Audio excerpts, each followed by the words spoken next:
pleasure and pride that I extend my warmest congratulations to the organizing committee, Ms. Parveen Saramanla and team for the second International Research Conference, People Nursing School, LUMS University, with a timely and crucial theme, Secure Global Health through Research, Innovation, and Empowering Frontline Healthcare Professionals.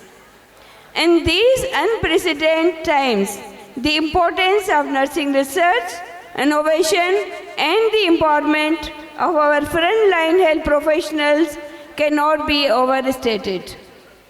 The global health landscape has faced unforeseen challenges, as you have been learning since morning through different speakers.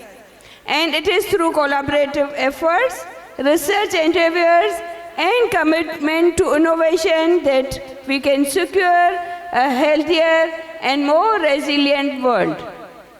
Today we celebrate the pivotal role that nurses play in advancing healthcare worldwide and to explore their innovative contributions. This conference exemplifies our collective dedication to advancing nursing science, improving patient care, uplifting healthcare workforce. We believe that by fostering a platform for knowledge exchange, networking, and interdisciplinary collaboration, we can bring a transformative change in healthcare. And today's example is evidence of that. We have international speakers, we have leaders from all over the Pakistan, from KPK, from Balochistan, from Sindh, and different parts of Sindh. So as we gather physically as well as virtually from all corners of the world, I encourage you to engage in spirited discussions, share your groundwork, research, and explore novel ideas. Let us harness the power of collective wisdom to address the global health challenges of today and pave the way for a brighter and healthier future. Your presence and contributions are instrumental in shaping the healthier future of our population. As we have been learning since from the morning from different speakers, we have learned that global health and global issues are challenges. So here is a thought. As I have in my earlier last year speech, I have told you that these types of forums give you a time to reflect, that we are collected out from our offices, out of our schools and education. Here is a time to reflect that why global health is important. What perspectives might one use to consider global health issues? What do people get sick, disabled, and die from? Why are the critical challenges to improving health, especially in lower middle income countries, including Pakistan? As you have learned from Madam Shabana's presentation that the worst situation of maternal mortality was in Pakistan. That is very unfortunate scene for our country. How can these challenges be addressed in cost-effective, doable, sustainable, and fair ways? So these all questions are for you all to reflect upon. Why is global health important? Because we have ethical dimension. Health is right for everyone. What Sustainable Development Goal says that education, poverty, nutrition, water, sanitation is right for every human. We have right to have a clean air to breathe. Do we have clean air? Do we have clean air in our environment? अभी आपने news में सुना होगा कि Lahore lockdown हो गया है। लाहौर में स्मार्ट लॉकडाउन लगा है। पता है क्यों लगा है? Because of the humidity, because of the impurities in the environment. इस तरह से कितने एक्सीडेंट्स होते हैं जब इम्प्योरिटीज़ की वजह से धुंध हो जाती है। तो क्या हमारा राइट नहीं है हमें प्योर एयर मिले ताकि हमारे रेस्पिरेटरी प्रॉब्लम्स कम से कम हो सके? तो इस तरह की चीज़ों को आप सोचो। Impact of the protective of individual. आप सब अभी हेल्थ प्रोफेशनल्स बन चुके हो और बन रहे हो। जो आप लर्न कर रहे हो उसको आप अपने घरों में कैसे इस्तेमाल करते हो? हमारी नर्सेस, जैसे डॉक्टर परवीन ने बताया कि हेल्थ केयर वर्क फोर्स में 60% हेल्थ प्रोफेशनल्स वो हैं नर्सेस। और अनफॉर्चुनेटली 2023 का आर्टिकल मैं कल पढ़ रही थी, उसमें hand washing is a basic human right for the patient, के पेशेंट के पास जो भी जाए वो हैंड वॉशिंग करके जाए। और वो पब्लिकेशन वो बता रही थी कि less than 50% health care professional wash hands because they don't have the access of washing hands in their clinical setup. So that is the very bad situation. That is the alarming situation कि patient हमारे पास सही होने के लिए आता है और हम अपनी हाथों की लकीरों से उनकी किस्मत बदलते हैं by giving them extra infections. Mars और मर्सा इन्फेक्शन कितना कॉमन है? Reflect upon it. सही है। Then links of economic and social development. एक पेशेंट एक बीमारी के लिए आता है, 4 बीमारियां साथ में ले जाता है।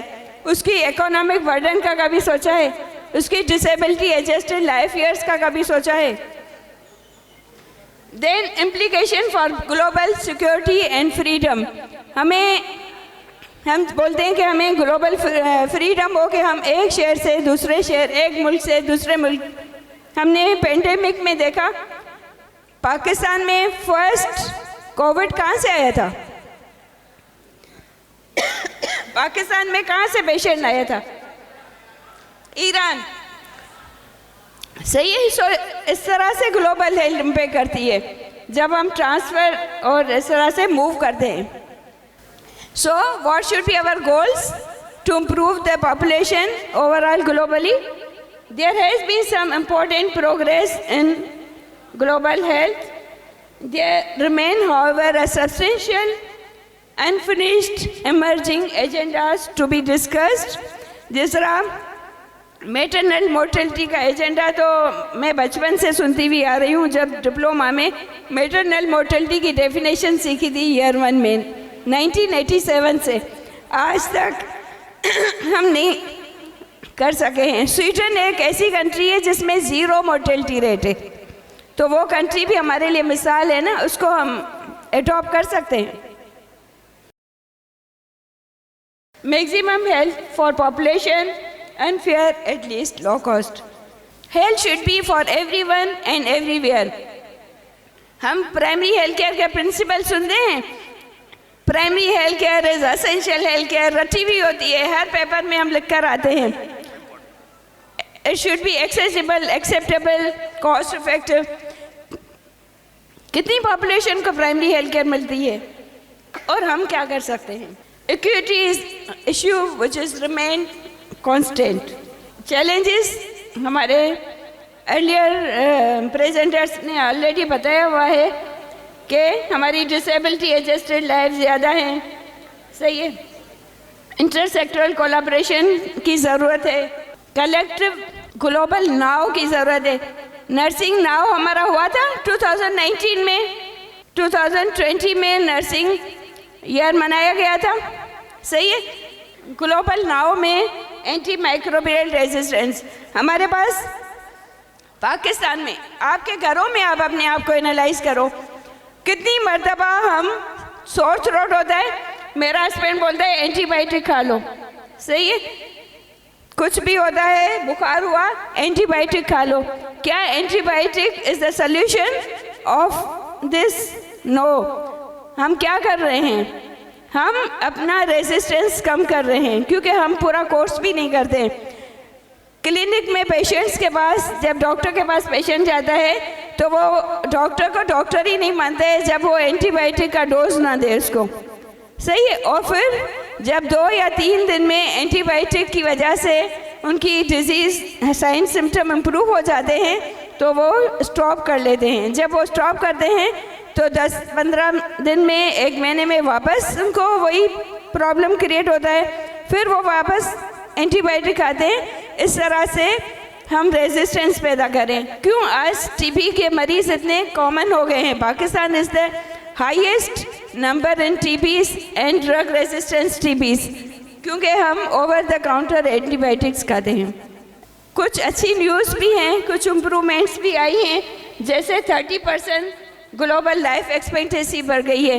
पहले हमारे मुल्क में 55 ईयर्स की एज में डेथ हो जाती थी, अब हमारे मुल्क में 65 ईयर्स लाइफ एक्सपेक्टेंसी ओवरऑल बढ़ गई है। इस तरह से ओवरऑल चीज़ों में इम्प्रूवमेंट आई है, लेकिन वो इम्प्रूवमेंट इतनी नहीं है कि जिसके ऊपर हम अपने आप को पेट करें या तालियां बजाएं। हमें बहुत कुछ आगे जाने की ज़रूरत है।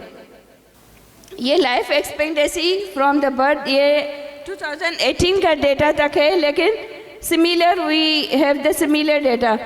ये साउथ एशिया, इसमें ये चल नहीं रहा है। साउथ एशिया का जो है वो ऑरेंज कलर है, and Pakistan is one of the south Asian countries, जिसमें हमारा 1964 में साउथ एशिया की लाइफ एक्सपेक्टेंसी थी लेस देन 45 ईयर्स, और अभी हमारी कितनी है? 69 ईयर्स। तो इम्प्रूवमेंट तो है, लेकिन हम डिसेबिलिटी एडजस्टेड लाइफ ईयर्स के साथ रह रहे हैं। इस तरह से अंडर 5 मोर्टेलिटी में रिडक्शन है। हमारे पास 1995 में infant mortality rate more than 170 था, अभी हमारे पास 70 है। लेकिन क्या हम अभी भी 70 बच्चों की डेथ को एक्सेप्ट करेंगे, या हम उन कंट्रीज़ का मिसाल बनकर आगे आएंगे जिनके पास नो डेथ या मिनिमम डेथ रेट है? सही। अब ये जो है ग्लोबल हेल्थ, जब हम बोलते हैं ना, तो ग्लोबल हेल्थ की डेफिनेशन में आती है low income countries, low middle income countries, upper middle income countries and high income countries. तो हम जो हैं वो low income and low middle income countries में शुमार होते हैं। हमारे पास क्या मसला है? Group 1 is communicable maternal and neonatal death. सही है। अगर आप इसमें देखें तो मोर देन 50% जो है वो हम अभी भी कम्युनिकेबल डिजीज़ में हैं। लेकिन ग्रुप 4 क्या है? ग्रुप 2 में क्या है? Non communicable disease. Non communicable disease में क्या होता है? Cardiac disease, hypertension, diabetes, cancers. तो हम जो है, हमारी कंट्री किस में फॉल कर रही है? We are falling in the double burden of disease.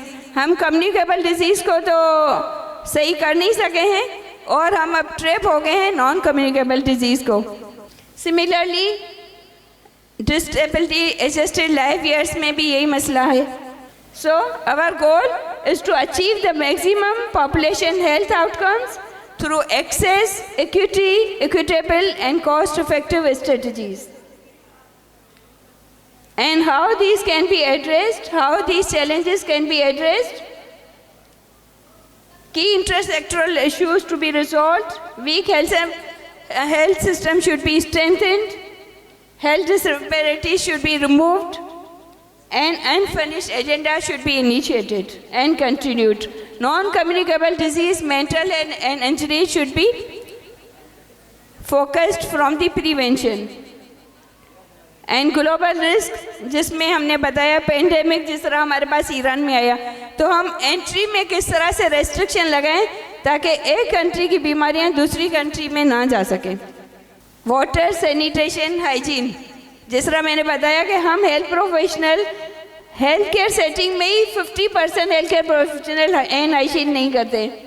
Tobacco use, कितने डॉक्टर्स और नर्सेज टोबैको यूज़ करते हैं और स्मोकिंग करते हैं, तो हम पेशेंट को क्या टीच करेंगे जब हम अपने आप पर ही ख्याल नहीं करते। Over nutrition and obesity, then girls education, empowering the girls. कितनी लिटरेसी रेट है फीमेल की? less than 40% in the Pakistan. So promote hand washing and increase access to clean and improve sanitation, especially in hospitals. So we should not give the gift of hospital by adding in MARS and MRSA infection to the patients. power package on tobacco and related to alcohol, tax food and beverage sugar, high sugar, tink होता है ना, वो क्या होता है, इसको क्या बोलते हैं, हाँ, high sugar cold drink youth में कितनी कॉमन है और वो कितनी डैमेज कर रही है यूथ को. कभी हमने सोचा क्या, हमने इसको बैन लगाया, हम सबको पता है कि ये हेल्दी नहीं है. So how we move forward, what innovation is needed, change in nursing education is our first speaker madam जेनोरिया focused on.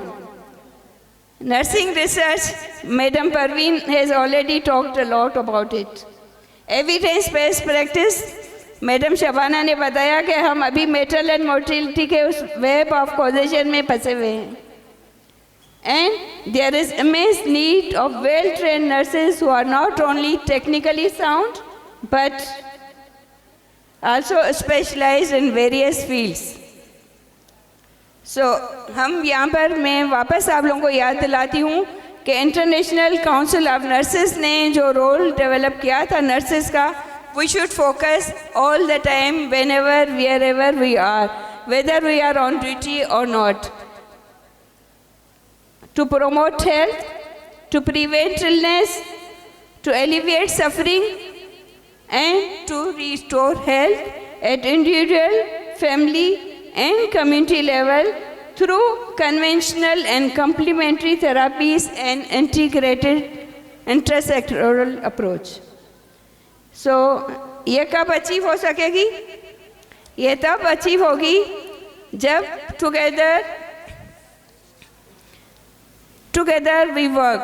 So together let us embark on this enriching journey, working towards a world where global health is not just secured, but thrives through synergy of research, innovation, and empowerment of healthcare system. In an era where health challenges transcend borders, nurses stand as a global health ambassadors, addressing complex issues with unwavering dedication. We have to be dedicated. Their diverse role extends beyond traditional boundaries, encompassing research, education, and community engagement. आप लोग गए थे सब self rest examination करने के लिए, उसमें क्या इम्पैक्ट आया था? मैडम परवीन बता रही थी कि हमने कम्युनिटीज़ में जाकर हमारे स्टूडेंट के थ्रू सेल्फ रेस्ट एग्जामिनेशन किया था, उसमें स्कूल की बच्चों को कैंसर डायग्नोस हुआ था. So this is the community engagement. These are the examples available. We have to continue these efforts in our students through our education. So in the spirit of excellence, collaboration is the key. Nurses collaborate not only within their professional but also with interdisciplinary team. And we have seen that आज की conference में तमाम lumps university के जितने भी interdisciplinary team थे, from medical, from dental, from physiotherapy, from pharmacy, everyone was here. Nurses collaborate not only within the profession but also interdisciplinary team. Policy makers, हमने policy maker को सुना, health minister को, and the communities. So communities में आपको further जाना है, उसमें काम करना है. Through shared knowledge and collective actions, we can address the complex challenges that define the landscape of global health. So in conclusion, I must say that this conference stands as a testament to the transformative power of nursing research in advancing global health. So, big hand of applause to Madam Parveen, madam Hussain Bano, आपने remarkable काम किया था उसका scientific committee का, madam Musarrat, sir Amanullah Khan और madam Victoria, madam Shanila, all the team, आप लोगों ने रिमार्केबल काम किया है. अब मैं ये एक्सपेक्ट करूँगी कि नेक्स्ट ईयर जब आप लोगों का ये कॉन्फ्रेंस होगी इंशाल्लाह नवंबर दिसंबर में, उस वक्त आप अनाउंस करेंगी कि आपने कितने पब्लिकेशंस कराए, आपने कितने रिसर्च इनोवेटिव प्रोजेक्ट्स लेकर आए. So this is your target miss Parveen and team. सही है. I must say that together we can build a healthier, more resilient world for the generations to come. And here I would like to quote that how these can be achieved through consistent and persistent efforts. So I end my presentation with the quote of Shah Abdul Latif Bhatai, and he says, "Tati thati ka kane vel vihan ji, tati thati ka kane vel vihan ji, mata the undai per na lahi priye." In the face of a struggle, we must be resilient and courageous.